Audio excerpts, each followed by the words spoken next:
Hello, my cosmic friends. I want to share a verse from a rather obscure translation of the Tao Te Ching that I think can be very helpful, particularly to those of us who tend to feel we're different, and not always different in a way that is recognized as good by the outside world. I mean, of course, we're all different, but and we all have to struggle with that, let's face it. Even the most enlightened person probably occasionally feels a little bit separate from everybody else. But this is a really powerful line. It says, let me find the page. That which people truly fear is merely themselves seen in each other. Now, this is so profound because it goes right to the heart of oneness. And in that state of oneness, we really do see each other as ourselves. We really do see that there is no ultimate separation between us.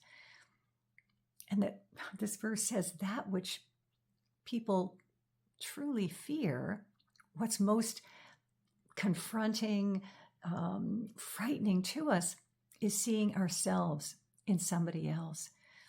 So when we look out and we see somebody who seems to be doing something we find abhorrent or has a characteristic that we just makes us cringe or whatever it might be, whenever we see something out there that we resist, that we label as wrong or bad or shouldn't be or, oh my gosh, whatever, that which we most fear is what we see in another. In a way, everyone in the world is one big mirror reflecting ourselves back to ourselves. And this is really the pathway into that experience of oneness, of stepping beyond our own fixation on how separate we are and recognizing that what I see in you is what is within me. And what I see as wrong in you is something that is unconsciously operating within me.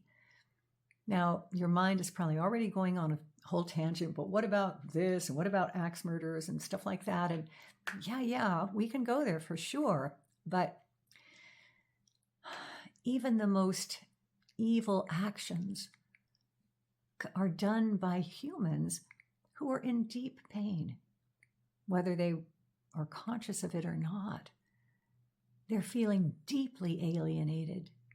And it's out of that sense of alienation that they do the things that they do to try to make themselves feel better. So really, when we look out into the heart or beingness of any person on this planet, we will find ourselves. We will find seeds of ourselves.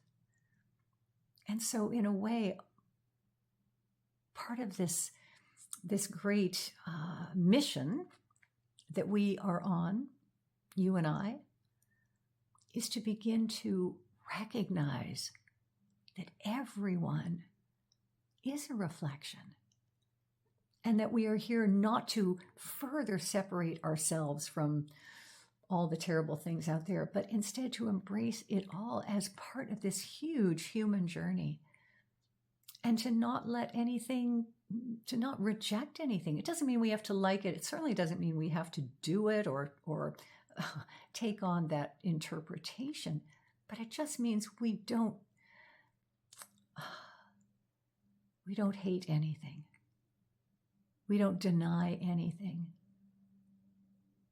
We have compassion and compassion for ourselves because we recognize that everybody is a mirror that's offering us the chance to look more deeply into ourselves and to let go of some of those things that are our own stumbling blocks. This is a deep subject, and it's not easy, my goodness. It's the journey of maybe many lifetimes. But just listen to the line again. That which people truly fear is merely themselves seen in another. Because we're afraid of some of the things within us. We're afraid of our own shadows. We're afraid of our own dark places. And therefore, when we see somebody who seems to embody those out in the world, we do. We reject them. We put up walls. But what's most frightening to us is that they are reflecting something that is within ourselves. We're all human. We all share this whole spectrum of human feelings, experiences.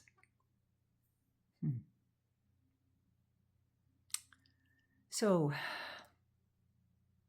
I hope this has been helpful. It is truly the journey of a lifetime to move bit by bit beyond our feeling of separateness and into that experience of oneness, that seeing ourselves in each other and seeing each other in ourselves. And I'll talk to you soon.